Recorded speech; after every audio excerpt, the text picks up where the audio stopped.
Ojúde ọba jẹ́ nǹkan pàtàkì fún gbogbo àwọn ọmọ Ìjẹ̀bú látara ayé àwọn baba ńlá wa kábíyèsí tó ti wàjà tí wọ́n ti lọ débi pé àwọn baba wa kúkú lọ gbé Ojúde ọba jáde. Ìṣẹ́nu léyìí ni tí Ọlọ́run fi kẹ́ mi tí Ọlọ́run tẹ̀ fi rán pé mo fi bí àwọn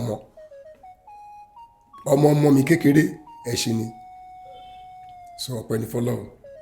Láti jẹta pàápàá irú èmi sí mi ò tí ì sùn ṣe inú mi ń dùn ní inú àmọ́ mi inú gbogbo ìdílé tó ń gbẹ ṣe ń dùn ìdílé tó gẹ ṣe tó jọmọ Ìjẹ̀bú inú wọn ń dùn.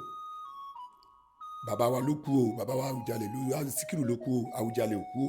Ọba tó bá jẹ lọ́la Ọlọ́run lè ti mọ̀ tó bá débẹ̀ lọ́la wọ́n á ní bàbá wa Àwùjalè lọ́ọ́ sọ Àwùjalè lọ́ọ́ máa pé wọ́n ní sọ pé bákan ni so Àwùjalè wà ń bẹ ẹ̀yin ará ìlú dẹ̀ l'Àwùjalè ìlú ló ń jẹ́ Àwùjalè ìlú ló ń jẹ́ bẹ́ẹ̀.